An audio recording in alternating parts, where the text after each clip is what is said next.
The fluorescent lights of the El Camino Community Health Clinic hummed a low, persistent drone, a sound almost synonymous with the quiet desperation that often permeated its walls. Situated just 15 miles shy of the heavily trafficked U.S.-Mexico border, the clinic served a community living perpetually in flux, a dusty crossroads town where the faces changed as frequently as the relentless desert wind shifted the sand. Tonight, like most nights, the clinic felt simultaneously like a sanctuary and a place holding its breath. The air hung thick with the faint, lingering scent of antiseptic clashing with the subtle dryness of the desert air, filtering in whenever the automatic doors sighed open and shut. Faded beige walls bore the ghostly outlines where older, perhaps more optimistic, posters once hung, now replaced by slightly newer, but equally worn notices in English and Spanish. The linoleum floor, a map of scuffs and muted pathways, reflected the harsh overhead lighting unevenly. It was pushing 9 p.m., deep into the evening shift where the already limited staff dwindled further. Dr. Alan Grant, an internist whose 12 years navigating the complex and often heartbreaking realities of border healthcare had etched lines of both weariness and profound empathy onto his face, was just concluding an appointment. He patiently guided an elderly woman towards the clinic's exit, her frail hand clutching a new prescription as he carefully reviewed her medication schedule in slow, clear Spanish. "Recuerde, señora, una pastilla con comida, por la mañana," he reiterated gently. His nurse assistant, Sarah Connor, moved with the quiet efficiency born of experience, helping the woman towards the small adjacent pharmacy window. Sarah was sharp, observant, her movements economical yet thorough, indispensable qualities in this perpetually understaffed environment. Having worked side by side with Dr. Grant for 3 demanding years, they had forged a deep, unspoken professional synergy, anticipating each other's needs, communicating often with just a glance or a subtle gesture. As Sarah assisted the departing patient, Dr. Grant cast a practiced eye towards the waiting area, assessing the remaining workload before his long shift ended closer to midnight. Only 2 figures occupied the worn plastic chairs bolted to the floor. They immediately struck him as likely migrants, their clothes simple, their postures radiating a tentative uncertainty. The man, who looked to be in his early 40s, had the deeply tanned, weathered face and calloused, capable hands of someone accustomed to hard physical labor. He held a crumpled newspaper on his lap, though his eyes weren't reading the print. Instead, they darted nervously, ceaselessly scanning the room, flicking towards the door, the windows, never settling, like a cornered animal seeking escape routes. Beside him sat a young girl, perhaps 12 years old, alarmingly thin. This was Lily Adams. She sat hunched slightly forward, her arms wrapped tightly around her midsection as if guarding herself against a blow or severe pain. Her simple pink t-shirt and matching pants seemed too large for her small, fragile frame. Periodically, her brow would furrow, and her lips would press together tightly, a visible, painful grimace momentarily distorting her young features before being quickly suppressed. Dr. Grant hesitated, deciding to let Sarah handle the initial intake and administrative procedures. He retreated to the relative quiet of his examination room, the thin walls doing little to muffle the clinic's ambient sounds, the distant, muffled ringing of the front desk phone, the asthmatic groaning of the air conditioning unit laboring against the oppressive late spring heat outside, an occasional dry cough echoing from the waiting room. He sat at his desk, intending to complete the electronic chart for the elderly patient he'd just seen, but his thoughts kept drifting back to the pair in the waiting room. There was a palpable tension emanating from them, an unspoken distress that pricked at his professional intuition. A few minutes later, Nurse Sarah Connor entered, closing the door softly behind her. She immediately began the routine task of sanitizing the examination room, spraying disinfectant and wiping down surfaces with practiced, efficient movements. Yet her usual brisk energy seemed subdued. "Dr. Grant," she began, her voice low, leaning in slightly as if to prevent being overheard. "Those new walk-ins, the father and daughter? Something feels very wrong. She paused, glancing towards the door herself before continuing, her brow furrowed with concern. They're not in our system, no prior visits. And they claim to have no identification whatsoever. The father, John Keller, he called himself. He's incredibly tense and seems almost aggressively protective of the girl, Lily. He barely allows her to utter a word. Why try to ask her directly how she was feeling? He cut in immediately, answering for her. Sarah continued, wiping the examination table, her movements automatic while her focus was clearly on conveying her unease. And Lily, she definitely looks like she's in significant pain, doctor. She's pale, sweating slightly even though it's cool in here, and she keeps grimacing. When I offered her a simple cup of water because she looked so dehydrated, Keller refused quite sternly, again speaking for her. It was unsettling. She disposed of the used wipes and turned to face him directly, her expression serious. Are you sure you want to proceed? Given the lack of information, the strange behavior, we could refer them to the county hospital if you feel uncomfortable. Dr. Grant considered her valid concerns, weighing the potential complications against his core duties. He knew the dark possibilities inherent in their proximity to the border: trafficking, abuse, coercion. He'd seen too much over the years, but he also saw a child in clear physical distress. We don't have anyone else waiting, Sarah, he reasoned, running a hand through his already tousled hair and glancing at the clock. And my shift runs for another few hours. Besides, his voice softened slightly. She's just a kid, and she's obviously hurting badly. I can't, in good conscience, turn her away. An undeniable gut feeling, that internal compass honed by years of difficult cases, insisted this girl needed help urgently. Ignoring that felt like a betrayal of his oath. Sarah nodded, understanding his unwavering commitment. All right, doctor. She finished her preparations and went to the door, calling them in. Mr. Keller? Lily? Dr. Grant will see you now. Through the opening door, Dr. Grant observed Keller more closely. The man kept a tight, almost proprietary grip on Lily's upper arm, whispering something urgently in her ear as they walked towards the exam room. Lily's eyes, wide and filled with an emotion that looked undeniably like raw fear, darted towards the glowing red exit sign near the main entrance before she quickly lowered her gaze to the floor. As they entered the room, Keller's grip seemed to tighten further. Sarah offered her standard professional greeting, though her smile remained strained around the edges. Good evening. I just need to get your daughter settled in the exam space, and Dr. Grant will be right with her. Before Lily could even form a response, John Keller spoke abruptly, his voice rough, carrying a slight accent Dr. Grant couldn't quite place.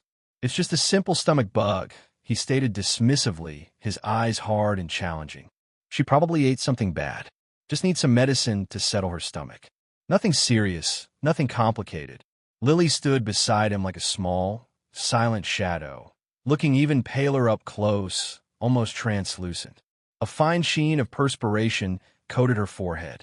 Her eyes remained resolutely downcast, avoiding any direct contact with Dr. Grant or Sarah. Her small hands trembled visibly where they rested at her sides, fingers picking nervously at the loose fabric of her pants. Sarah, ever the professional, maintained her calm demeanor. I understand, sir.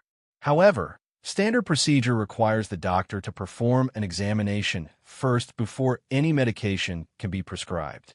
Keller seemed to bristle, looking as if he might argue further, but after a tense, charged moment, he gave a sharp, reluctant nod, finally releasing his tight grip on Lily's arm. Sarah gently guided Lily towards the examination bed. Just hop up here, Lily. Dr. Grant needs to check your tummy. Okay. Lily climbed onto the paper-covered bed with evident difficulty, moving stiffly, her discomfort palpable. Dr. Grant approached, offering what he hoped was a reassuring smile. Hi, Lily. I'm Dr. Grant. I just need to take a quick look to see what's bothering you. He drew the privacy curtain, creating a thin, symbolic barrier between them and Keller, who immediately sat ramrod straight in the chair provided, his intense gaze fixed unwaveringly on the curtain, tracking every slight movement and sound from within. Okay, Lily, Can you lie back for me, please? Dr. Grant instructed softly. I need to gently feel your abdomen. The girl complied silently, her breathing shallow, her eyes wide with apprehension as she lay back stiffly. Dr. Grant carefully lifted the hem of her t-shirt, just enough to expose her small abdomen. His experienced eyes immediately registered the tautness of her skin, stretched unnaturally over her belly, and noted a subtle but definite distension, particularly in the upper abdominal quadrants. He began the palpation gently, placing his warm hands softly on her stomach. Lily instantly winced, flinching away from his touch with a sharp intake of breath. Her abdominal muscles felt board-like, rigid in several areas, a finding highly inconsistent with a simple case of gastroenteritis. As he pressed with slightly more intent, methodically exploring the right upper quadrant near her liver, she bit down hard on her lower lip, stifling a cry, tears welling up in her wide eyes. "Does it hurt right here, Lily?" he asked quietly, maintaining gentle pressure. A choked, barely audible yes escaped her lips. "And does your tummy feel very full, maybe bloated?" Another faint, whispered yes. "Have you been able to eat anything lately, Lily? How's your appetite been?" She managed a small, weak shake of her head. "Can you remember the last thing you ate? And when that was?" Her eyes darted nervously towards the curtain, towards the unseen presence of Keller on the other side. "Water," she murmured, her voice trembling. Just water, yesterday."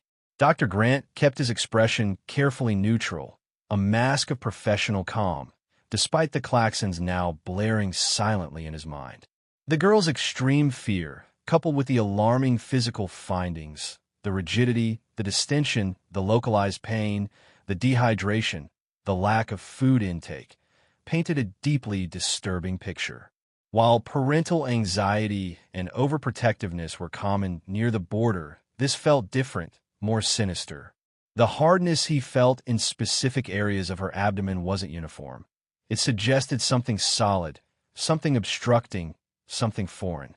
Completing the brief but crucial examination, he smoothly drew back the privacy curtain. John Keller was on his feet instantly, his posture aggressive, demanding. "Well, stomach bug, right? Told you. Give her the medicine. We need to go." Dr. Grant exchanged a quick, significant look with Sarah, a silent communication passing between them. "Mr. Keller," he began, his voice calm but firm, "during the examination, I found some concerning abnormalities. There's significant abdominal rigidity and pain that doesn't align with a simple stomach virus. To be absolutely certain about what's causing her distress, I need to order an abdominal X-ray." Keller's face contorted with sudden anger. "An X-ray? What for? I told you what she needs. No fancy tests. Just give us some medicine." His voice rose, sharp and demanding. "Mr. Keller, I cannot responsibly prescribe any medication without understanding the underlying cause of her severe symptoms," Dr. Grant stated unequivocally, holding his ground. "An X-ray is a standard, non-invasive diagnostic procedure that will allow us to see inside her digestive tract and identify any potential blockages or other issues." He paused, deliberately pointing out another concern. "Furthermore, Lily is clearly dehydrated. Observe her perspiration in this cool room, her dry lips, the slight tinting of her skin. It suggests she hasn't been taking in adequate fluids." He turned to Sarah. "Sarah, could you please get Lily a glass of water while we sort this out?" Before Sarah could respond, Keller interjected, his voice tight with contained fury, clearly realizing he was cornered but unwilling to draw more attention. Fine. Do the damned X-ray. Just make it fast. We don't have all night." Sarah returned moments later with water, offering it gently to Lily.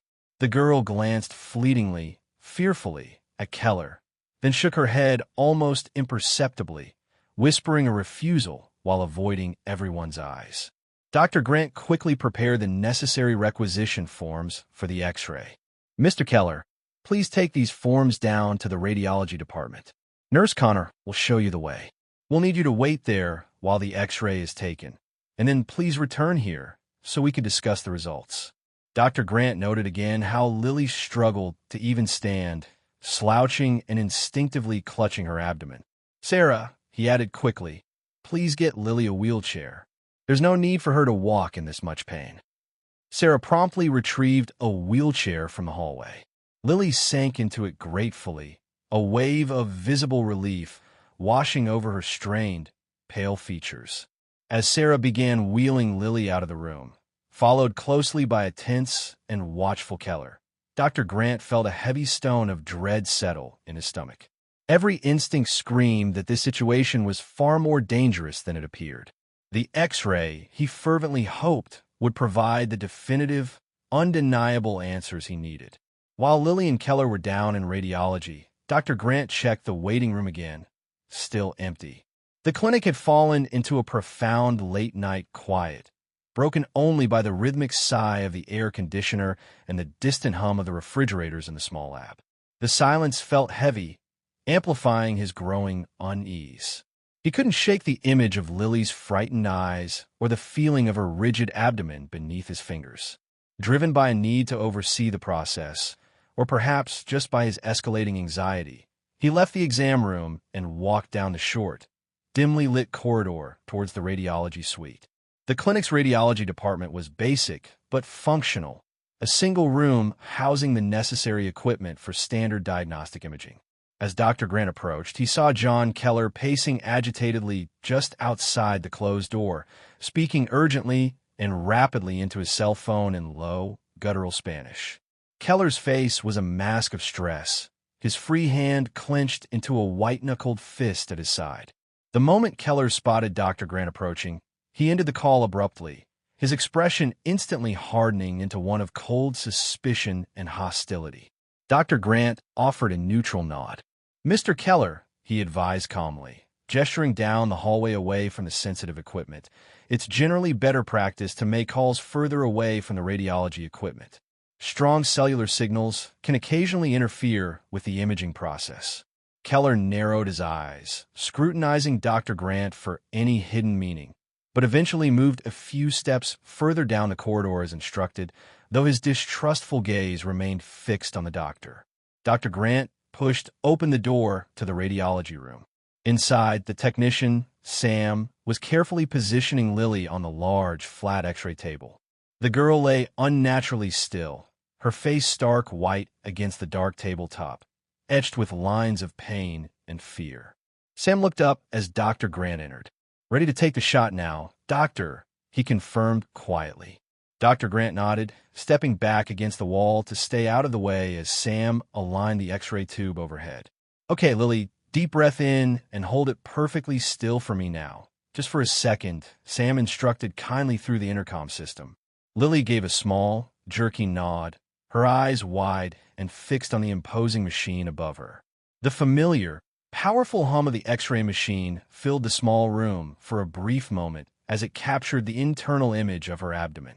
In the momentary silence that followed, as they waited for the image to materialize on the digital monitor, Dr. Grant was almost certain he heard a tiny, choked whisper from the table, "Please, don't take me." The plea was so faint, so fragile, it was almost swallowed by the residual hum of the machinery and the whirring computer fans. Sam shot Dr. Grant a questioning glance, clearly having heard something but unsure what. "Did you say something, Lily?" Sam asked into the microphone. "We need you to stay absolutely still, sweetie. We might need one more picture if you moved." After repositioning slightly and taking a second exposure, the image flashed onto the high-resolution computer screen. Both Dr. Grant and Sam leaned in instinctively, their professional expressions instantly dissolving into ones of profound, undisguised shock and utter horror. The black and white image was stark and undeniable. Dozens upon dozens, perhaps 50 or more distinct, perfectly oval, densely packed shapes littered the entire visible length of Lily's gastrointestinal tract, from her stomach down into her intestines. They were terrifyingly uniform in size and shape, clearly artificial foreign bodies. Dr. Grant felt a wave of nausea wash over him as the horrific reality struck him with the force of a physical blow. He knew exactly what he was looking at. Drug pellets. This child, this small, terrified girl, had been cruelly forced to swallow an enormous quantity of packaged narcotics, transforming her tiny body into a vessel for smuggling. And worse, magnifying the horror, one pellet, situated high up near her stomach, showed unmistakable signs of compromise. Fuzzy edges, a slight halo effect, indicating it was leaking its lethal contents into her system. "Sam," Dr. Grant said, his voice tight, barely controlled, forcing the words out through a suddenly dry throat. "Send that image file. Send it to my office computer. Now, immediately." Sam, his own face pale and grim, nodded silently and quickly initiated the secure digital transfer. Dr. Grant turned and walked out of the radiology room on unsteady legs, his mind reeling. He passed John Keller, who was still loitering nervously in the corridor, now off his phone but radiating palpable tension. Their eyes met for a fraction of a second. Dr. Grant somehow managed to keep his face a blank mask, betraying none of the sickening rage, disgust, and terror churning violently within him.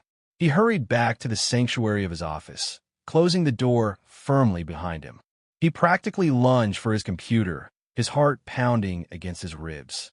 The email notification popped up. He clicked it open, the X-ray image filling his screen, stark and damning.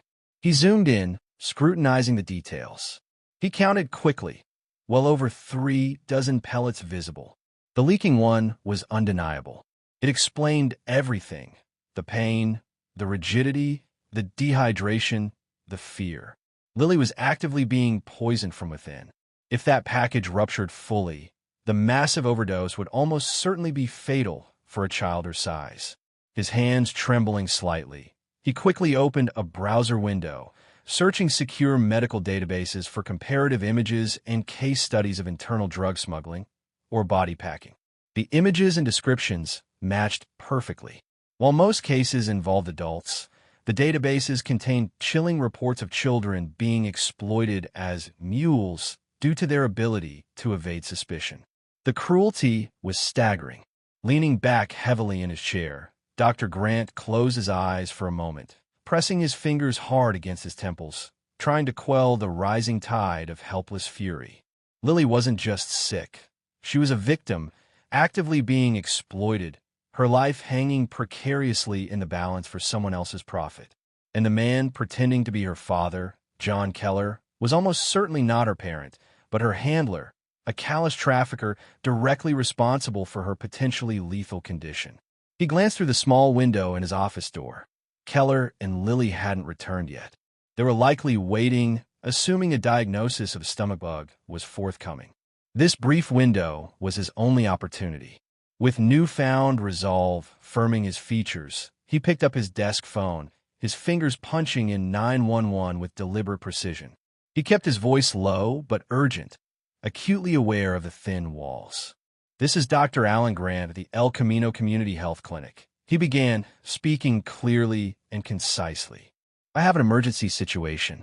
I have a pediatric patient, approximately 12 years old, female, named Lily Adams, who has been forced to ingest multiple packages of narcotics for smuggling purposes. I have X-ray confirmation. One package appears to be actively leaking, and she is symptomatic. I require immediate police assistance and emergency medical transport." The handler, posing as her father, a male named John Keller, he quickly provided Keller's physical description, is still present in the clinic.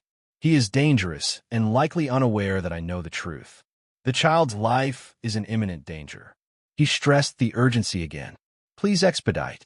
I suspect they will attempt to flee as soon as they realize the situation has been discovered." Hanging up the phone, Dr. Grant took a deep, steadying breath, steeling himself for the confrontation that felt terrifyingly inevitable. His absolute priority, overriding everything else, was Lily's safety. He had to keep her here, get her stabilized, and ensure she received advanced medical care before the poison inside her claimed her young life. Stepping out of his office, Dr. Grant moved towards the nursing station, intending to brief the staff discreetly. He saw that another patient, an elderly man leaning heavily on a cane, had arrived and was being checked in by the night receptionist. This complicated things slightly, But Lily's situation was paramount. He gathered Sarah and the two other nurses on duty near the administration desk, speaking in urgent, hushed tones. "Listen carefully," he instructed, quickly outlining the horrifying discovery from the X-ray and the fact that he had summoned police and EMS. "The man, Keller, is extremely dangerous. He forced her to swallow drug pellets. One is leaking. Police are on their way, but we must act completely normal. Do not let him suspect anything until they arrive." The nurses exchanged wide-eyed looks of shock and fear, but their professionalism quickly asserted itself, their expressions hardening with determination. Just as Dr. Grant finished explaining the need for extreme caution, movement down the corridor caught his eye. It was Sarah, wheeling Lily back from radiology, with John Keller walking grimly beside them. Keller's sharp eyes immediately noticed the tight huddle of staff members, their serious expressions, their collective gaze inadvertently shifting towards him as he approached. Lily, looking even more frail and pale than before, kept her eyes fixed rigidly on the floor in front of the wheelchair. Sarah, still unaware of the X-ray's horrifying revelation, offered Dr. Grant a routine update. "The X-ray is done, doctor. I told Mr. Keller you'd review the images and be with them in the waiting area shortly." "Excellent. Thank you, Sarah," Dr. Grant replied, forcing a casual tone he didn't feel. As Sarah started to wheel Lily towards the waiting room chairs, Dr. Grant quickly stepped forward, pulling Sarah aside for a split second. He whispered the terrible truth into her ear. "Drugs. Inside her. Leaking. Cops coming. Act normal." Sarah's eyes widened in sheer horror, an involuntary gasp escaping her lips. She couldn't completely mask her shock as her gaze flickered back towards Keller. It was a small reaction, almost imperceptible, but for the already hypervigilant and suspicious John Keller, it was enough. His entire demeanor shifted in an instant, transforming from tense wariness to high alert. His eyes darted wildly between Dr. Grant, the now visibly distressed nurses, and the clinic's exits, calculating his odds. Before anyone could react further, Keller lunged forward. In one brutal, swift motion, he grabbed Lily's arm, hauling her roughly out of the wheelchair and pulling her violently towards the closest side exit door. The elderly patient in the waiting room cried out in shock and alarm. "Oye, ¿qué haces con la niña? Déjala. Stop him. Don't let him leave." Dr. Grant shouted, sprinting after them immediately. The two male nurses, reacting instinctively, joined the pursuit. But Keller, fueled by desperate adrenaline, moved with surprising speed and strength. He shoved forcefully through the side door, half dragging, half carrying the stumbling, crying Lily, who screamed out in pain and terror. By the time Dr. Grant and the nurses burst out into the dimly lit, gravel-strewn parking lot, Keller had already forced Lily into the passenger seat of a battered-looking sedan that had been waiting, engine idling, in the shadows. The car's tires spun violently, spitting gravel, as it screeched away into the darkness, disappearing before anyone could react further or get a clear look at the license plate. Dr. Grant stood panting, helpless, staring into the empty night where the car had vanished, a profound sense of failure washing over him. "Did anyone see the plate?" he asked desperately, turning to the nurses. But in the dim lighting and the speed of the escape, no one had managed to get a clear view. Barely 5 minutes later, the night erupted with the flashing red and blue lights and wailing sirens of multiple police cruisers converging on the clinic. Officer Davis, a senior Border Patrol officer whose tired eyes reflected the countless grim realities he'd witnessed, stepped out of the lead car. "Dr. Grant quickly explained the situation, his voice tight with urgency and frustration, handing over a printed copy of the horrifying X-ray. Officer Davis examined the image, his expression hardening into one of grim resignation. "We'll issue a bolo. Be on the lookout alert immediately," he stated, his tone professional but lacking optimism. "But frankly, Doctor, without positive identification, a vehicle description, or even a clear photo, the chances of finding them quickly are slim to none." "But she's dying," Dr. Grant insisted, his voice rising, pointing emphatically at the leaking pellet on the X-ray printout. That package has ruptured. She's actively overdosing right now. She needs intensive care immediately, or she won't survive the night. Officer Davis met Dr. Grant's desperate gaze, his own eyes filled with a weary understanding. "Doctor, I hear your urgency, believe me, but you need to grasp the harsh reality here. These cartels, the traffickers, they view these children as utterly disposable tools. They use them because minors face fewer legal repercussions if caught, and they attract less suspicion." He sighed heavily. If a mule gets compromised, medically or otherwise, they're often simply abandoned or eliminated. It's a brutal truth. "So that's it? We just write her off? We do nothing?" Dr. Grant demanded, incredulous, the injustice stinging him. "Our resources are stretched paper thin," Officer Davis explained bluntly, gesturing around the vast, dark expanse of the border region. "No verifiable ID, no last known address, no vehicle plate. It's a ghost chase from the start. We'll alert patrol units and checkpoints with the descriptions you've given, absolutely. But these traffickers are professionals at vanishing, especially when they know law enforcement is looking. They melt back across the border or disappear into networks where we can't easily follow." Dr. Grant felt a surge of impotent rage mixed with despair. "This is unacceptable. We stand maybe 15 miles from the border, but we're still supposed to uphold basic human decency. We can't just abandon a child to die." He reiterated every detail he could possibly remember about Keller and Lily. Their estimated heights, weights, clothing, hair and eye color, Keller's accent, Lily's specific grimace, searching for any detail, however small, that might trigger a memory or provide a lead. "Any unique identifiers?" Officer Davis pressed gently. "Scars? Tattoos? Birthmarks? Anything distinctive at all?" Dr. Grant and Sarah exchanged helpless glances, searching their recent memories. "Nothing obvious," Sarah confirmed sadly, shaking her head. "Nothing that stood out." Officer Davis let out another long, weary sigh. "We will do everything we can with the information we have, Doctor. I promise you that. But please prepare yourself for the likelihood. These cases happen with sickening regularity out here. Child mules, trafficking victims, it's a constant battle, and honestly, we lose more often than we win. We simply don't have the manpower or resources to save everyone." Dr. Grant watched in numb silence as the police officers completed their initial on-site investigation and eventually departed, leaving the clinic feeling emptier and colder than before. The harsh, brutal reality of the border, of the lives treated as expendable, crashed down upon him with crushing weight. The overwhelming probability was that Lily would never receive the life-saving medical intervention she so desperately needed. The image of her small, pain-racked body, poisoned from within by the greed of others, fueled a cold, simmering anger deep within him. He and Sarah returned wordlessly to the now-silent examination room.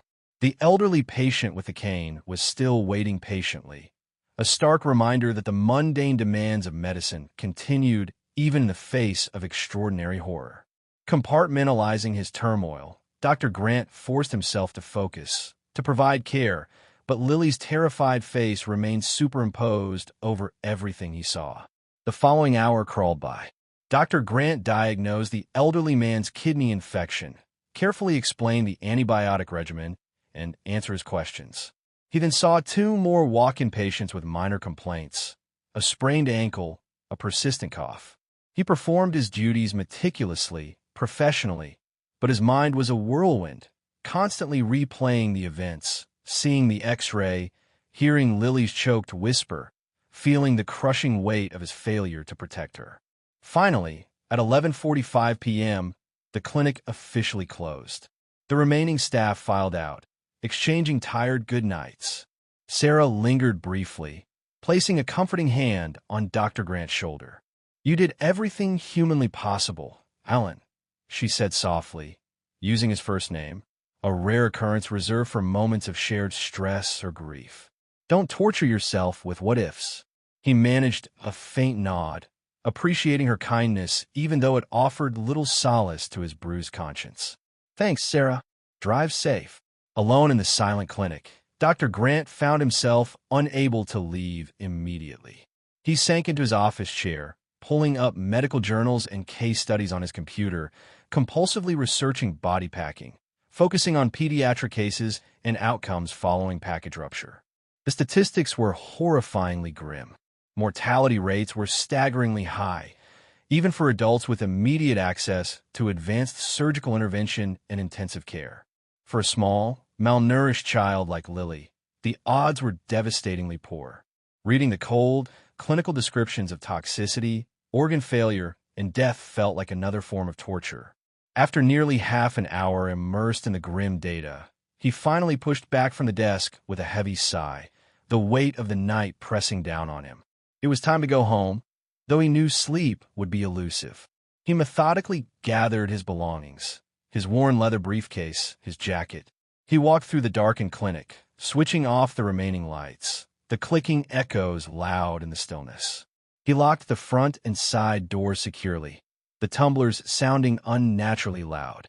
The parking lot was now almost completely deserted, save for his own solitary car parked beneath the weak, flickering yellow glow of a single security lamp.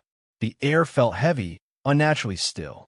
As Dr. Grant walked towards his vehicle, fumbling for his keys, a sudden prickling sensation crawled up the back of his neck, the primitive, instinctual awareness of being watched. He dismissed it as frayed nerves, exhaustion playing tricks on him. He quickened his pace slightly.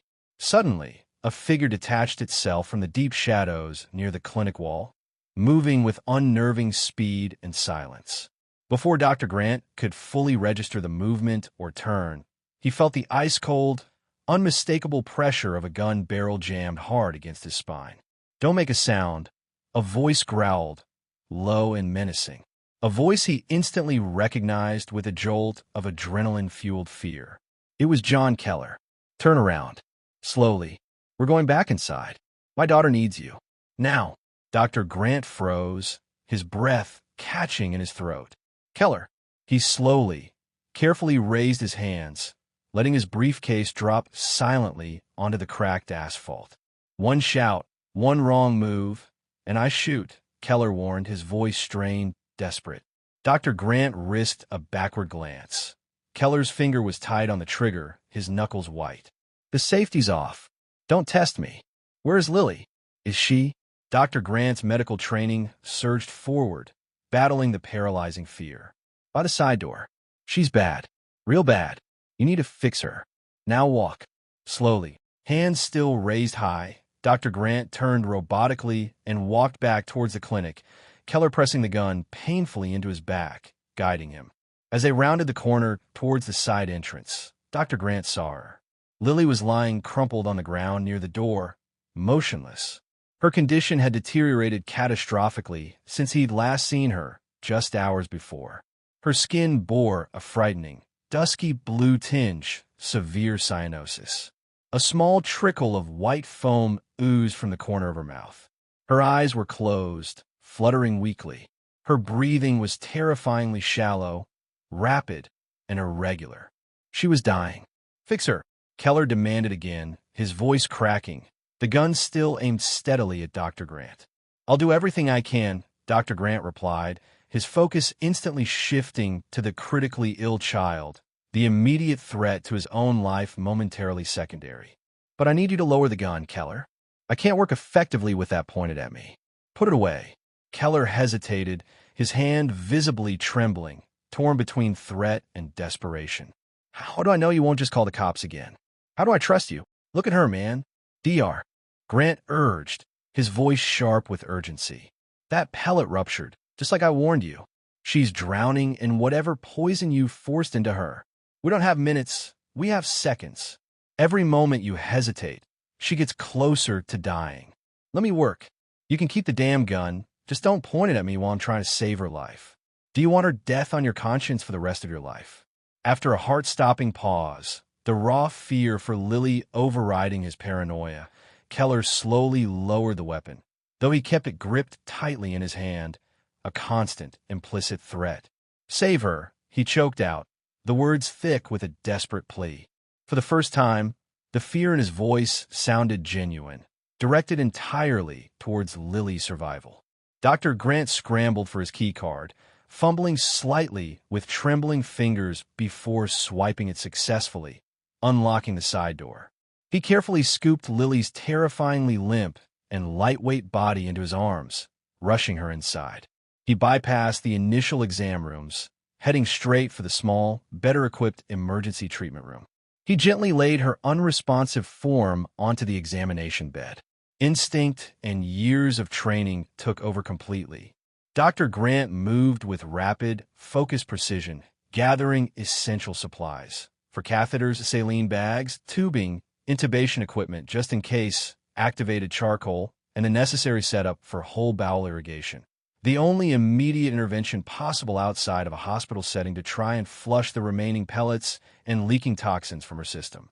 He expertly inserted an 4-line into a small vein in her arm, starting a rapid infusion of fluids to combat the severe dehydration and shock.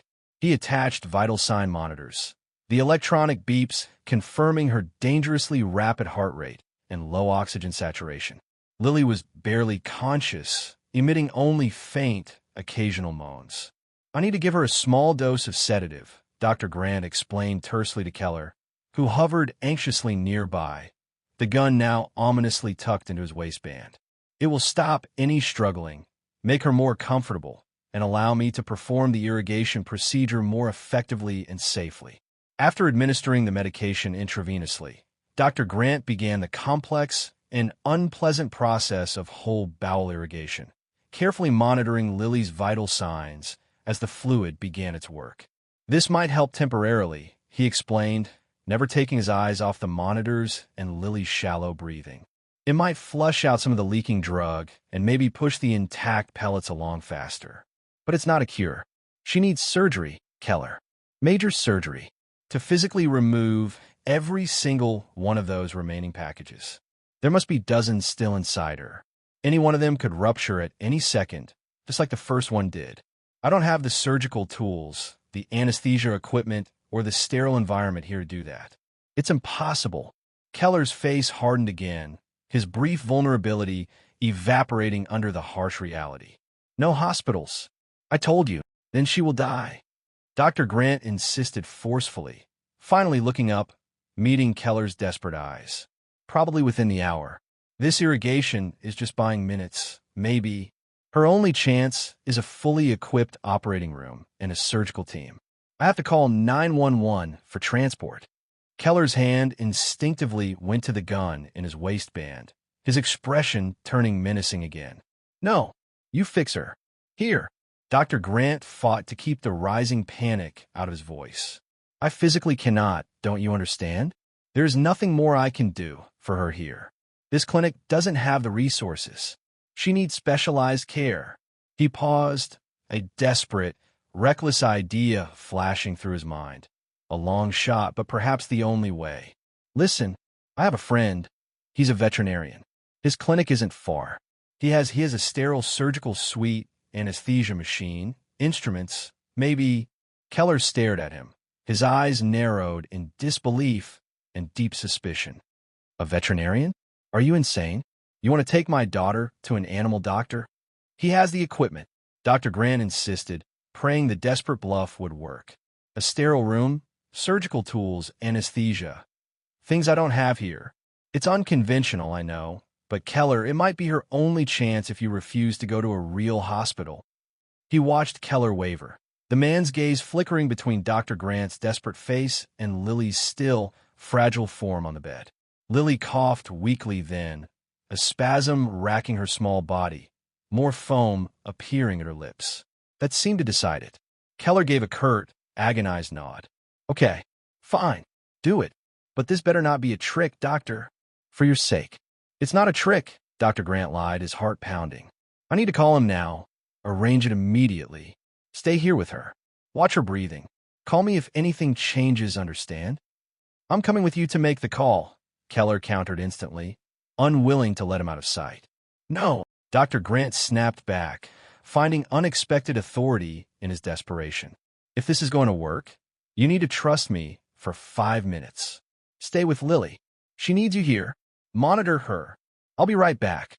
After a long, tense moment where Keller seemed to weigh his distrust against his fear for Lily, he reluctantly agreed, his eyes glued to his daughter's barely moving chest. Dr. Grant practically sprinted from the room, down the corridor towards the administration area and the main clinic phones.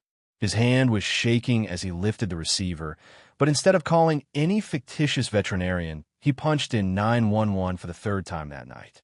"This is Dr. Alan Grant, El Camino Clinic again," he whispered urgently into the phone. "The pediatric patient, Lily Adams, is back here. Condition critical, probable overdose from ruptured drug pellet. The handler, John Keller, is with me, armed and dangerous. I need immediate EMS and police backup. Hostage situation protocol." He never finished the sentence. He felt the sickeningly familiar cold, hard pressure of the gun barrel jammed viciously against the base of his skull. Keller had followed him silently down the hall. "Hang up the phone. Cancel the call. Now," Keller commanded, his voice terrifyingly flat, devoid of emotion, the metallic click of the gun's safety being released echoing loudly in the silent clinic. Dr. Grant's stomach plummeted. Defeated, he spoke woodenly into the receiver. "Operator, I apologize. It was a mistake. False alarm. Please cancel the request." He slowly hung up the phone, the silence that followed thick with menace and despair. His last chance had evaporated. Keller shoved him roughly, marching him back towards the treatment room. Lily remained unconscious, though the emergency irrigation seemed to have stabilized her breathing somewhat, her color slightly less blue. But Dr. Grant knew it was a temporary reprieve at best, merely delaying the inevitable without definitive surgical intervention. "Sit," Keller ordered, gesturing sharply with the gun towards a hard plastic chair in the corner. Dr. Grant complied numbly. Keller then yanked a roll of adhesive tape from a nearby supply cart and quickly, efficiently bound Dr. Grant's hands tightly behind the chair's back. Stepping back, keeping the gun leveled steadily at Dr. Grant's chest, Keller pulled out his own cell phone again. He made another call, speaking rapidly in low, urgent Spanish. Dr. Grant strained to understand, catching key fragments. "Sí, complicaciones, el paquete se rompió. ¿Necesita ayuda?" "No, un médico lo descubrió." "Sí, lo tengo aquí. Clínica El Camino. 20 minutos. Estaremos esperando." "Yes, complications, the package broke. She needs help." "No, a doctor discovered it." "Yes, I have him here. El Camino Clinic. 20 minutes. We'll be waiting." Ending the call, Keller turned his dark, unreadable gaze back to Dr. Grant. "You," he stated flatly, "have made everything much, much worse. For everyone." "What do you mean? Who'd you call?" Dr. Grant asked, testing the tape, binding his wrists, finding no give. "Transport," Keller replied grimly. "They're coming to take us to the main facility. They have surgeons there, people who can operate on my daughter." He paused, his expression hardening. "But they won't be pleased about this complication, about a doctor finding out. They won't be kind, Dr. Grant. Not to you, and maybe not even to Lily now." A cold dread seeped into Dr. Grant's bones. If they have surgeons at their facility, why bring her here first? Why risk coming to a clinic at all? Keller's jaw clenched, a muscle twitching uncontrollably in his cheek. A flicker of raw pain crossed his eyes before being ruthlessly suppressed. "That," he spat, "is the problem you created. They can't know she failed. They can't know she was compromised, that the packages leaked before delivery." He began pacing agitatedly in the small room, running a trembling hand through his hair. "If they knew, if they think she's weak, unreliable, damaged goods, they wouldn't bother saving her. They'd just dispose of her." He stopped pacing, looking directly at Dr. Grant, his eyes burning with a mixture of fury, fear, and desperation. "She means nothing to them, doctor, just a vessel. But she is everything to me. My blood." His voice cracked. "And now, because of you, because you had to interfere, because you couldn't just give her some damn stomach medicine. Now, they will know she failed, and they will kill her. And after they're done with her, they will most certainly kill you too." Confusion warred with Dr. Grant's fear. "If she means everything to you, Keller, why Why would you ever force her into this horrific life? Why put her through this agony, this risk? Keller turned away, unable to meet his gaze, his shoulders slumping momentarily before he straightened again, projecting defiance. You don't understand my life. You don't understand the choices I didn't have. He gestured vaguely with the gun. This is all I've ever known. It was my father's life, his father's before him. There's no getting out. Not for me. His words hinted at a deeper, perhaps coerced, involvement, a man trapped in a cycle of violence and exploitation, now tragically perpetuating it with his own child. The tense silence was shattered by the sound of multiple vehicles pulling into the clinic's gravel parking lot outside. Keller instantly stiffened, peering cautiously through the blinds covering the small window. "They're here," he announced, his voice tight. "Remember what I said. No tricks. No sudden moves."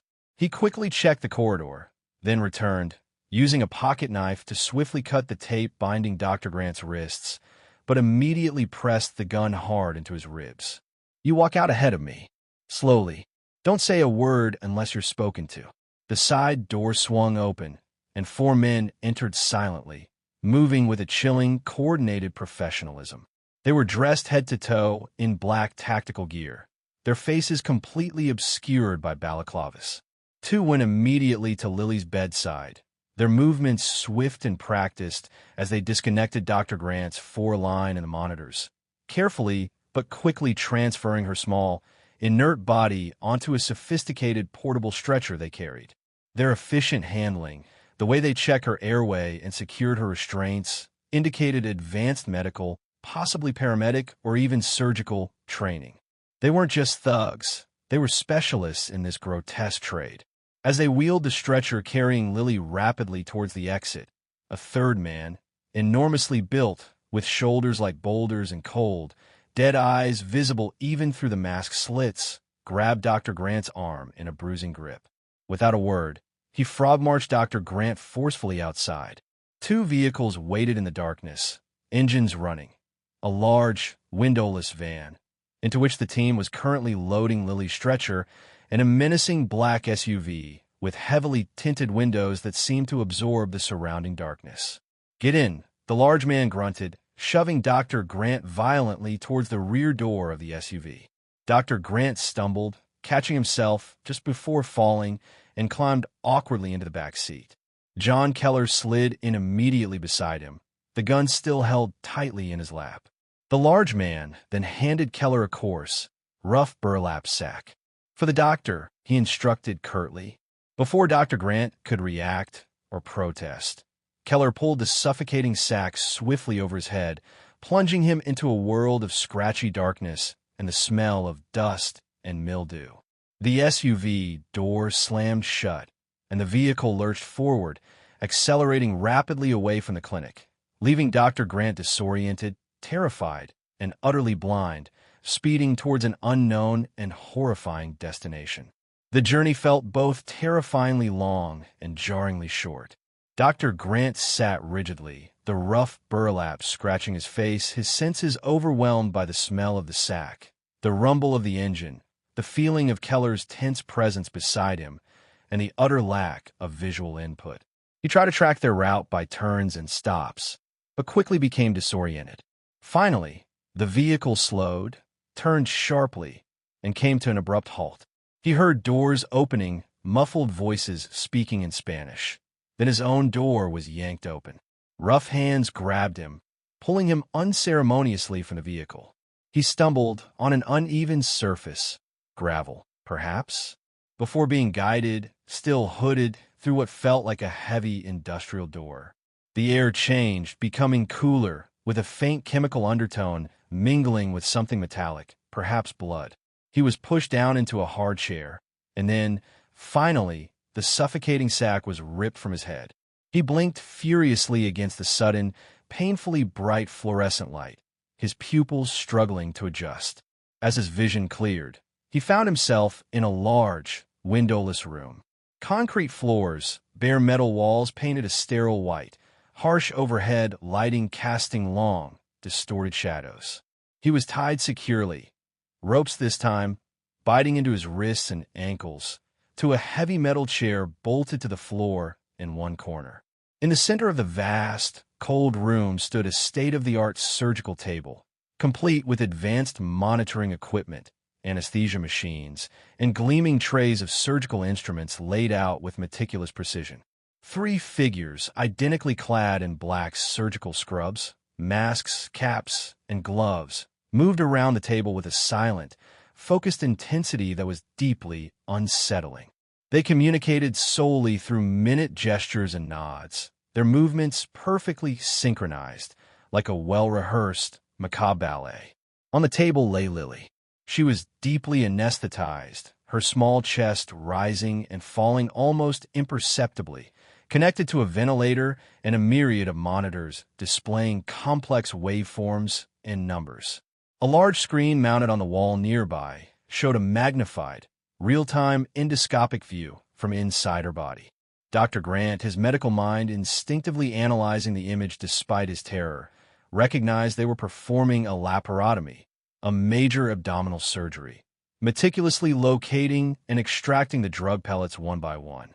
The lead surgeon worked with chilling skill, his hands moving with a precision and speed that spoke of extensive, if illicit, experience. The silence in the room was absolute, broken only by the quiet electronic beeps of the monitors and the soft clink of metal instruments. It was terrifyingly clear this was a routine procedure for them, a horrifyingly normalized part of their criminal enterprise. Lily was just the latest subject on their operating table. Dr. Grant forced himself to turn his head, scanning the rest of the room. On one wall, set high up, were 2 large observation windows, looking down into the operating space like a surgical theater gallery. Behind the thick glass stood 2 figures, observing the procedure intently. One was John Keller, his face pale and drawn, his hands clenched at his sides, his gaze fixed desperately on his daughter's small form on the table below. Standing beside him was the other man Dr. Grant had briefly glimpsed back at the clinic, older, impeccably dressed in a tailored dark suit, calmly smoking a thick cigar, his expression utterly impassive, watching the life-and-death surgery unfold with the cold, detached interest of a factory owner overseeing an assembly line. Time seemed to warp in the sterile, tense atmosphere.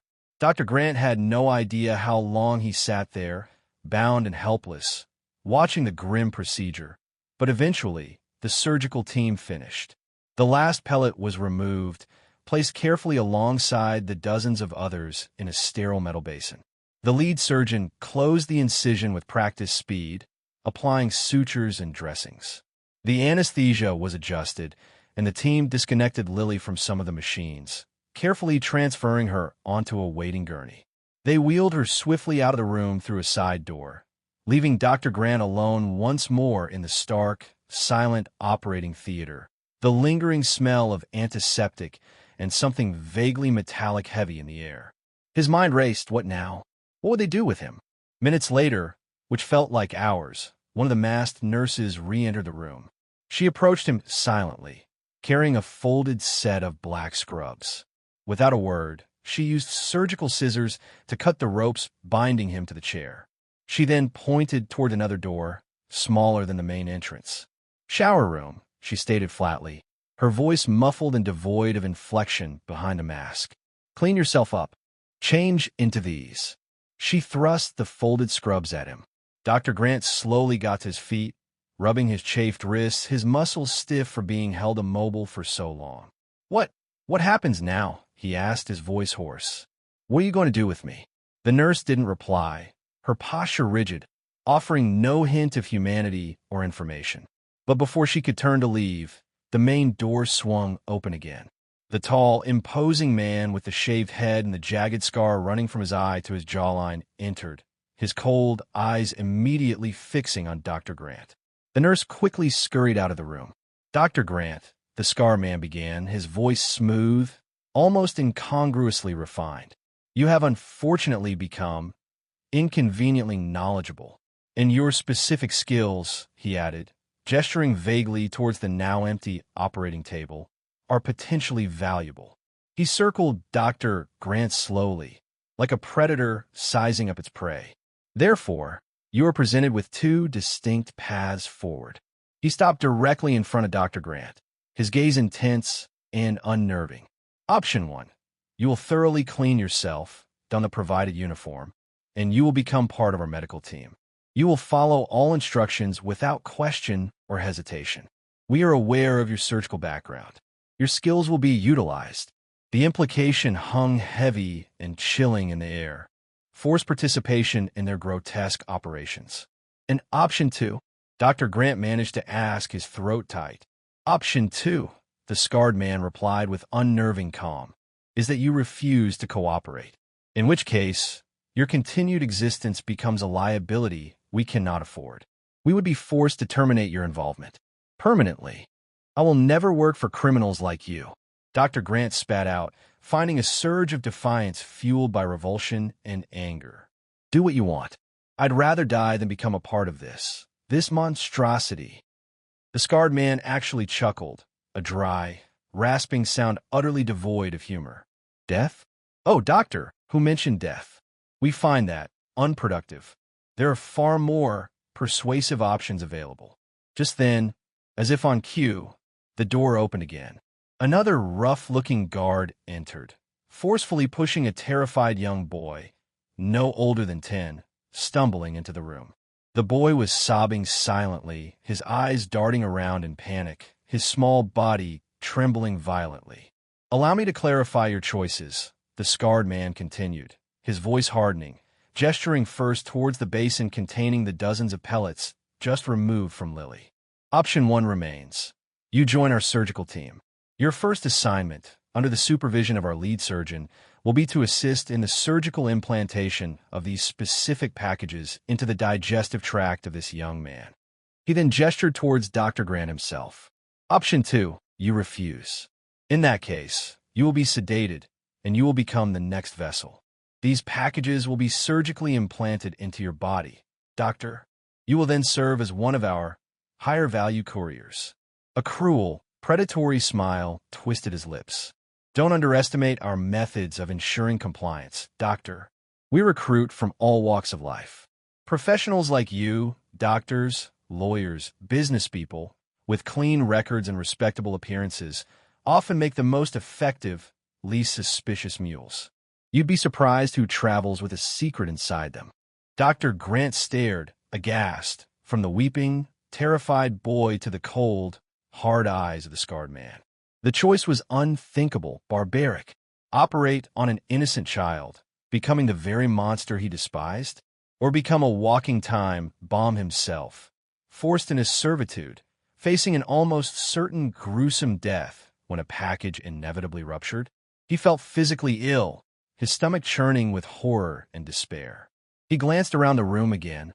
Escape seemed utterly impossible. The walls were solid, the doors guarded. He was unarmed, disoriented, utterly trapped.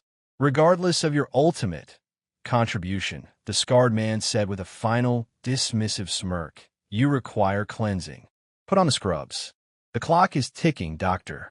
You have precisely 5 minutes to inform us of your decision. He nodded to the guard, who gave Dr. Grant a rough shove towards the shower room door.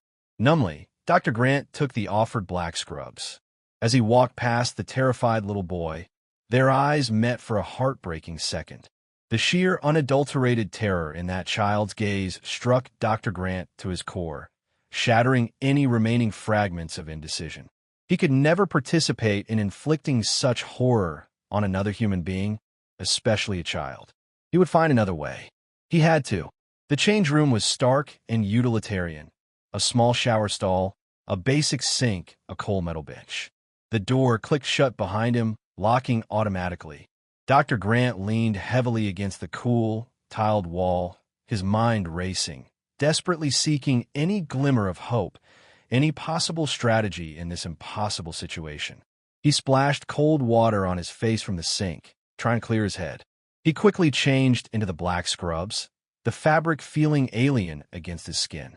His decision was made, resolute. He would feign cooperation, bide his time, look for any opportunity, however slim. He would not become their surgeon, nor their mule. He would fight back somehow. He owed it to Lily, to the terrified boy outside, to himself, stealing his nerves, projecting an outward calm he was far from feeling. Dr. Grant emerged from the change room. The same impassive nurse was waiting, her masked face unreadable. She gestured for him to follow her back towards the main operating room. Inside, the lead surgeon, also masked, was laying out surgical instruments on a sterile tray, presumably preparing for the implantation procedure on the young boy. The boy himself was nowhere to be seen at the moment, likely being prepped elsewhere. I have made my decision," Dr. Grant announced, forcing his voice to sound steady, even slightly eager. "I choose to learn, to assist. Show me what needs to be done." The lead surgeon paused, looking up, seeming to assess Dr. Grant's sincerity behind his mask. He finally nodded, a gesture that might have been approval. "A wise choice," the surgeon replied, his muffled voice surprisingly conversational now that Dr. Grant had seemingly capitulated. "Cooperation is rewarded here, Doctor. The compensation is substantial. Far exceeds anything you'd earn in a legitimate hospital. These men value loyalty and skill." He went back to meticulously arranging the instruments. "Just follow instructions precisely, do your work efficiently, ask no unnecessary questions, and never, ever become a liability. Do that, and you will prosper here." Just then, two burly assistants brought the terrified young boy back into the room. The child was trembling uncontrollably, tears streaming down his face, but he seemed too paralyzed by fear to struggle actively. They lifted him onto the operating table and began applying restraints and prepping him for anesthesia. As they waited for the sedatives to take full effect, Dr. Grant, feigning detached professional interest, ventured a question. "The girl from before, Lily Adams? What is her status now? Is she stable?" The surgeon glanced up again, a flicker of surprise in his eyes behind the mask. "Why the sudden interest, Doctor?" "Professional curiosity," Dr. Grant replied quickly, attempting a nonchalant shrug. "I was the initial treating physician at the clinic, just wondering about the outcome." The surgeon returned his attention to the instrument tray, his tone becoming chillingly casual. "Oh, her post-operative recovery is brief. Once stable enough for transport, she'll likely be deconstructed. Standard procedure for compromised assets or mules who've outlived their immediate usefulness." Dr. Grant felt his blood turn to ice water in his veins, but forced himself to keep his voice level. "Deconstructed? I don't understand that term." The surgeon made a vague, dismissive, flicking gesture with his gloved hand. "Organ harvesting. Prime specimens like her fetch a high price on the black market. Brain-dead donors are preferred, of course, but needs must. Heart, lungs, kidneys, liver, corneas, everything valuable is utilized. Maximizing profit, minimizing waste. It's an efficient operation." Dr. Grant fought down a wave of violent nausea, struggling desperately to maintain his composure, to keep the horror and revulsion from his eyes. He watched numbly as the surgeon made a subtle hand signal towards the observation window. Through the glass, Dr. Grant saw the scarred man nod in acknowledgement. They were ready to begin the horrific procedure on the boy. The operating room door opened once more, and John Keller stepped inside. His face was ashen, his eyes haunted, but he approached Dr. Grant with a determined, almost robotic gait. He took Dr. Grant by the arm, his grip surprisingly gentle this time, and led him back towards the metal chair in the corner, positioning it slightly closer to the operating table than before. Keller then began securing Dr. Grant's hands behind his back with another length of cloth bandage. Dr. Grant noticed immediately, with a surge of adrenaline, that the knot Keller was tying felt deliberately, almost comically loose. First time, the lead surgeon commented dismissively without looking up from the now sedated boy on the table. "Best you just observe from over there. Stay out of the way. We don't need novices interfering." As Keller finished tying the purposely flimsy knot, Dr. Grant looked closely into the man's eyes and saw a raw, unbearable grief warring with grim determination. He remembered Keller's broken words. "She means everything to me." He knew, with sudden certainty, what Keller was planning. Just as Keller straightened up, ostensibly finished securing him, Dr. Grant felt something small, hard, and cold being pressed firmly into his palm, shielded from view by Keller's body. Keller leaned in extremely close, his lips brushing against Dr. Grant's ear, his whisper urgent, almost inaudible. "Save her. My Lily. Far corridor. Turn left. Last door. Key." His breath hitched. "Do it now." Dr. Grant's fingers instinctively closed around the small, single key. The knot binding his wrist was so loose he could easily slip his hands free with minimal effort. This wasn't restraint. It was a deliberate setup. Keller stepped back abruptly, his face an expressionless mask once more, and walked quickly out of the operating room, joining the scarred man who was waiting just outside the door. The lead surgeon, oblivious, picked up the scalpel and turned toward the unconscious boy on the table, preparing to make the first incision. The assistants and the nurse were all focused intently on the impending procedure, arranging drapes and monitoring equipment. Dr. Grant waited for a heartbeat, a silent apology forming in his mind for the terrified boy he couldn't save at this moment. Then, taking a deep, silent breath, he acted. He slipped his hands easily free from the loose bandage, keeping them behind his back for a crucial second longer to maintain the illusion. No one noticed. He rose silently, carefully, to his feet. Still, no one looked his way. He took one backward step, then another, moving with agonizing slowness towards the main door. His trembling fingers found the handle, then the internal lock mechanism. A soft click sounded, louder than a gunshot in the tense silence, as he locked the door from the inside. That finally got their attention. The nurse spun around, her eyes widening in alarm behind her mask. The surgeon froze, scalpel hovering midair. The nurse lunged towards the door, but it was too late. It held firm. Muffled shouts and angry pounding began from within the now-sealed operating room. Dr. Grant knew he had only moments before the guards outside realized something was wrong, before the bosses returned. Without wasting a precious second, he turned and sprinted down the dimly lit adjacent corridor, following Keller's desperate, whispered instructions. Heart pounding, adrenaline surging, he raced to the end of the main hallway, took the sharp left turn, and continued down the secondary corridor until he reached the very last door on the left side. He tried the handle locked.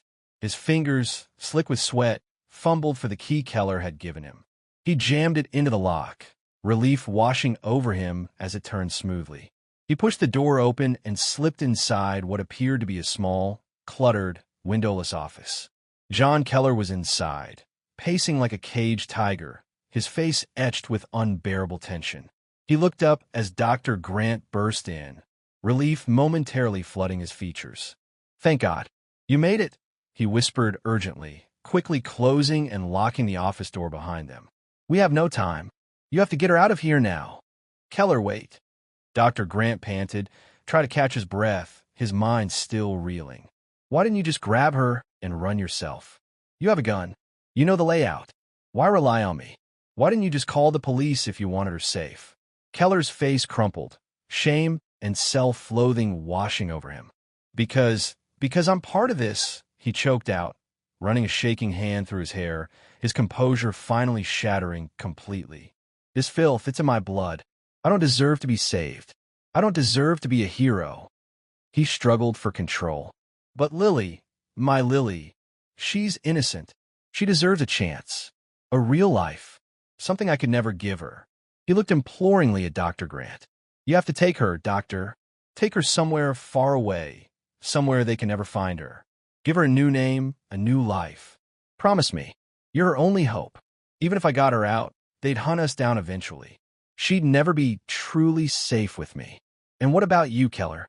Dr. Grant asked quietly, seeing the broken man beneath the desperate handler.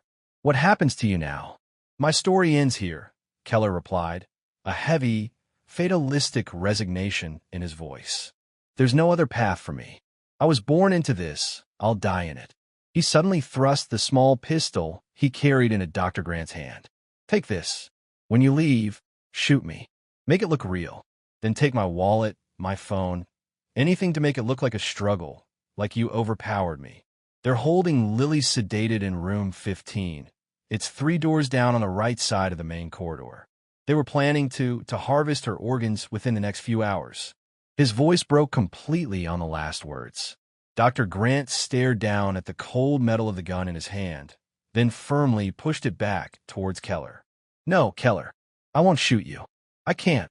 He paused, understanding the grim necessity of Keller's plan. If you feel you must, use it on yourself. Make it look like I defended myself during the escape. But give me my phone and wallet back first. And the key for Lily's room." Keller nodded numbly, seeming to understand. He quickly handed over Dr. Grant's confiscated belongings, along with another small key clearly labeled 15. "Okay," Keller whispered, his eyes strangely calm now, resolved.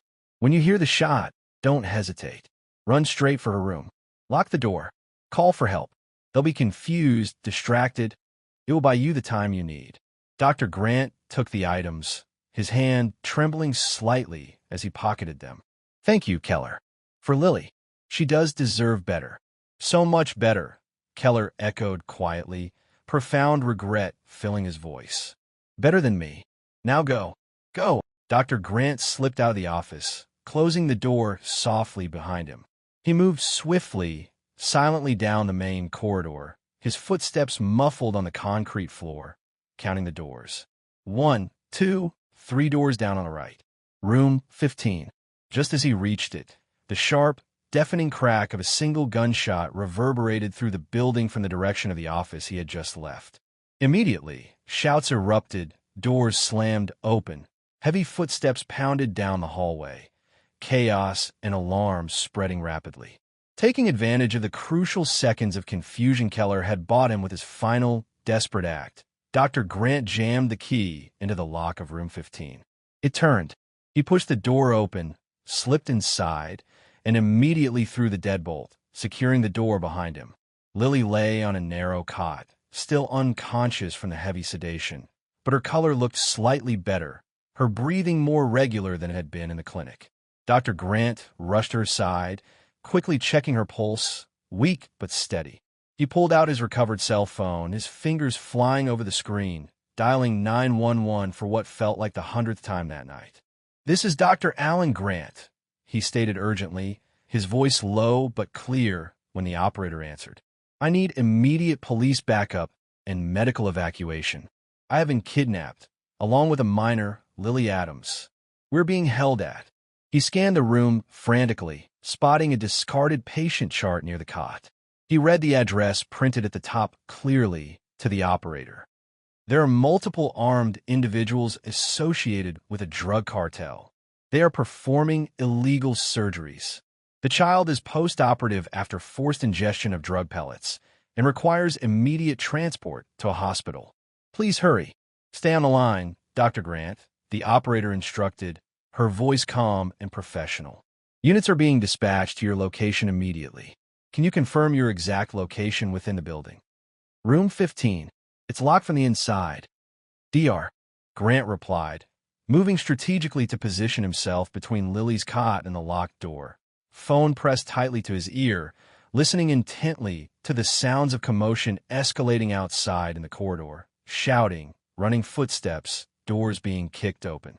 He braced himself, waiting for rescue or another violent confrontation. It felt like an eternity, but was likely only 10 to 15 agonizing minutes later when the unmistakable sound of multiple police sirens grew deafeningly loud outside, converging on the building. Red and blue lights flashed strobe-like through the room's small, high window. He heard commands being shouted through bullhorns, the sounds of forced entry elsewhere in the building, followed by sporadic bursts of commotion and heavy footfalls indicating a tactical sweep. Then, suddenly, violently, someone slammed against his door, rattling the frame.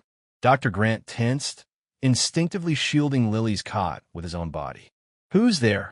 he yelled out, his voice tight with apprehension. "Dr. Grant, this is the police. We need you to open the door," a loud, authoritative voice shouted back. Before Dr. Grant could even move towards the lock, the door suddenly splintered inwards, kicked open with tremendous force.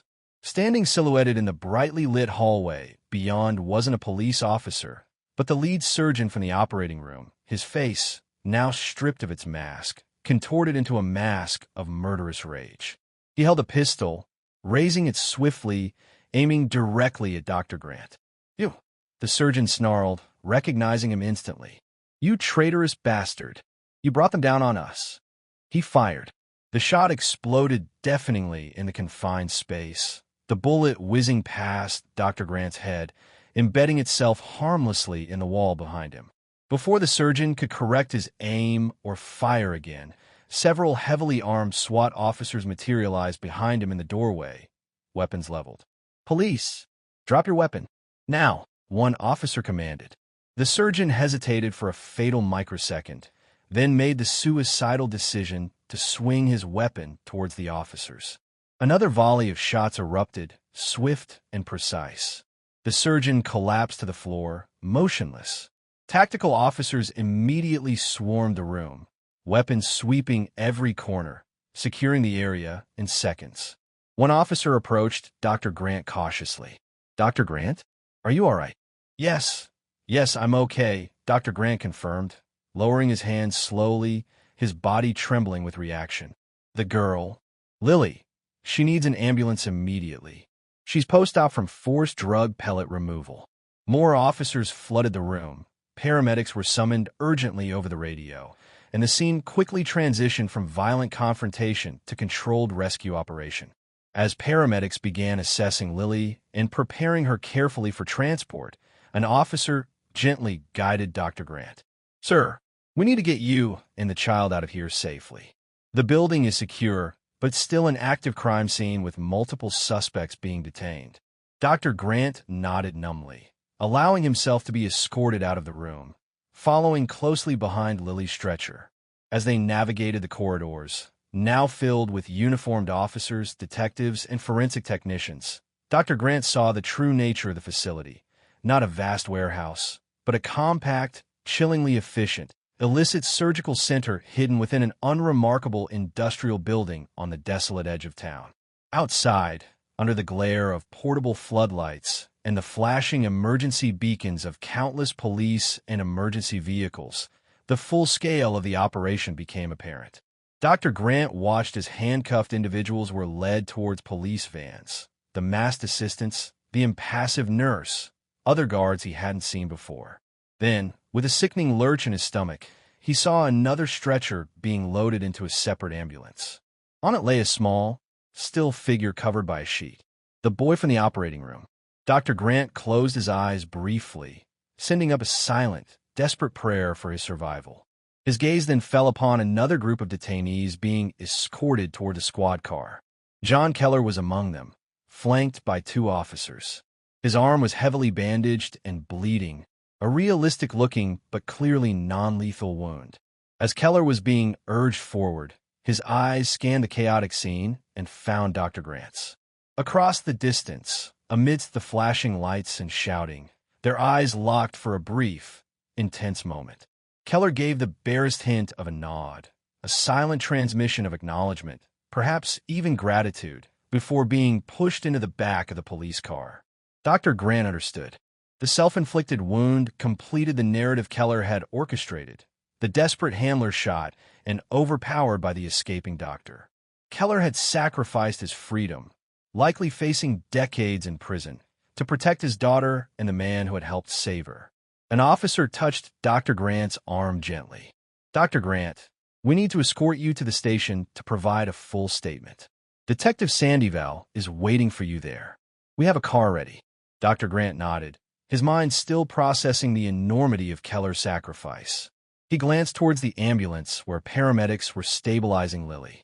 Could I just quickly check on her before we go?"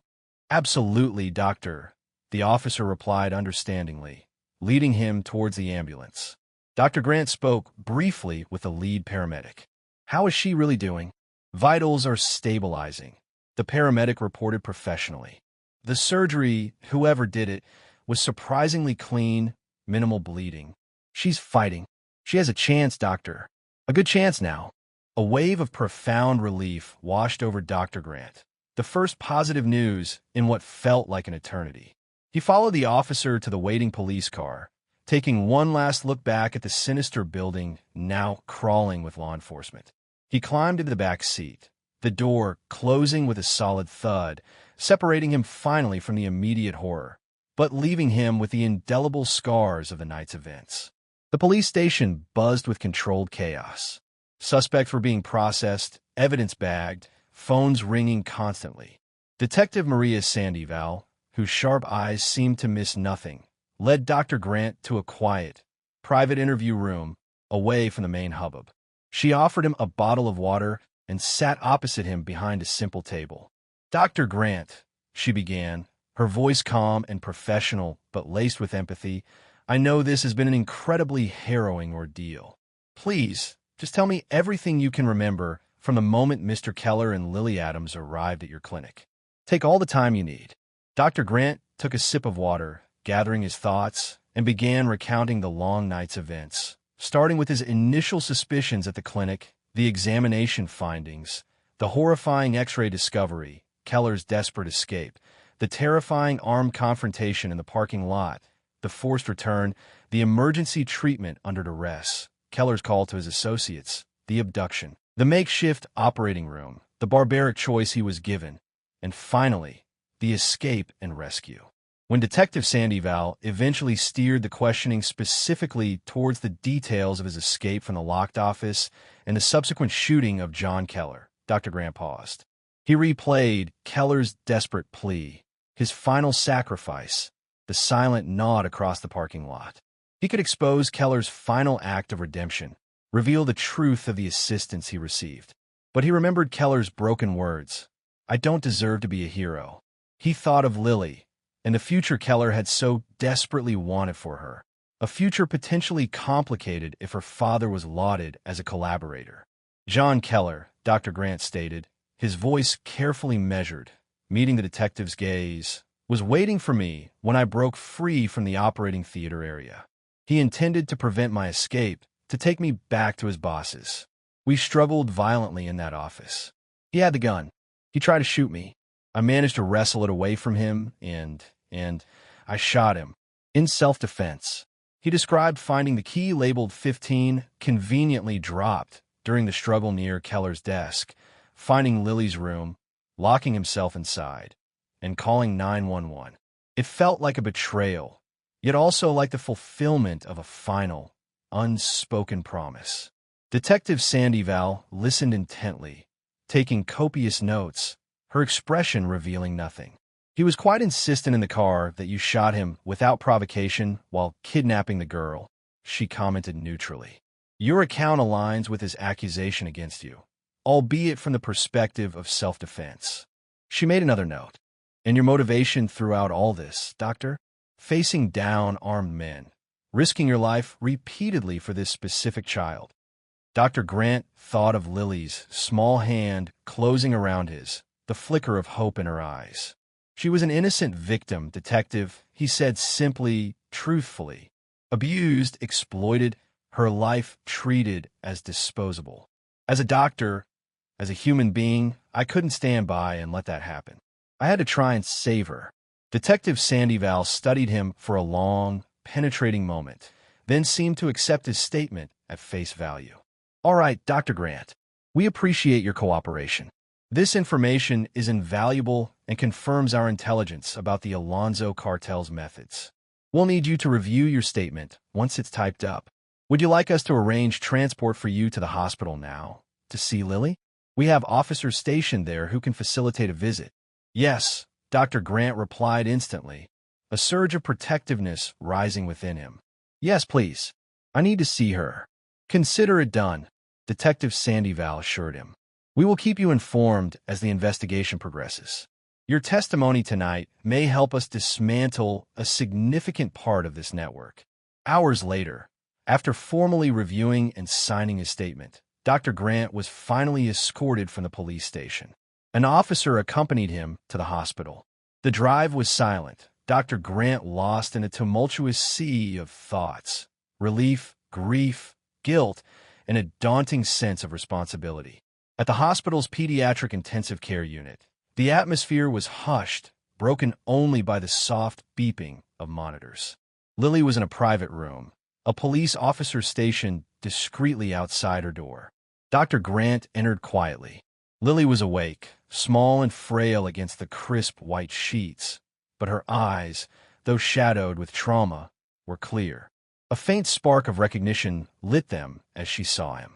He waited until the officer respectfully stepped back out into the hallway before approaching her bedside. "Hi, Lily," he said softly, pulling up a chair. "How are you feeling?" "A little better," she whispered, her voice thin but steady.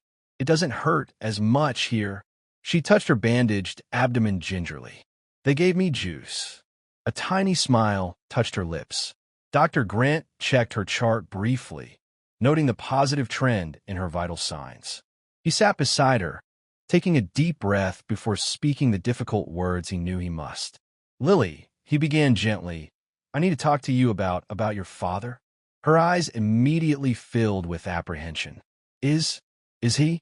"He's alive, Lily," Dr. Grant reassured her quickly. "He was arrested. But I need you to know, he did something brave tonight. He helped me get you away from those bad people. He made sure you could escape, even though it meant he couldn't. He wanted you to be safe more than anything. He wanted you to have a chance at a different life, away from all of that." Tears welled in Lily's large, dark eyes and tracked silently down her pale cheeks. "He wasn't always like that," she whispered, her voice thick with tears. Before my mom died, he was different. But then, the other men, they made us." Her voice trailed off into a sob. "I know, Lily. I think I understand," Dr. Grant said softly, reaching out tentatively, placing a comforting hand on her small shoulder. He told me he wanted me to take you somewhere safe, far away from here." Lily looked down at her hands, twisting the edge of the hospital blanket. "But I don't have anyone else," she said, her voice trembling with desolation. "It was just him." In that moment, looking at this fragile, traumatized child who had endured unimaginable horrors, Dr. Grant felt his path forward solidify, his resolve hardening into absolute certainty. He met her tear-filled gaze directly. "You won't be alone, Lily," he stated, his voice firm but gentle, making a silent vow to the memory of the flawed man who had sacrificed everything for this chance. "I promised your father I would take care of you, and I intend to keep that promise. I will take care of you." A fragile, almost disbelieving flicker of hope ignited in the depths of her eyes. "Really?" she breathed. "Really?" he confirmed, offering her a small, reassuring smile. "You're safe now, Lily. Truly safe. You don't have to be afraid anymore." Hesitantly, slowly, Lily reached out her small hand and placed it in his. Her grip was surprisingly strong. "Thank you," she whispered, the words barely audible but carrying immense weight. Exhausted by the emotional turmoil and the lingering effects of her ordeal, her eyelids began to droop. As she drifted off into a much-needed, healing sleep, Dr. Grant remained sitting steadfastly beside her, her small hand still resting in his. He watched her sleep, reflecting on the whirlwind of the past 12 hours, a period that had irrevocably altered the course of his life. He had always known the darkness that lurked just beneath the surface in these borderlands, the desperation that drove people to extremes. But he had also witnessed unexpected light in the deepest shadows, the fierce, albeit twisted, love of a father willing to make the ultimate sacrifice, the resilience of a child who had clung to life against all odds.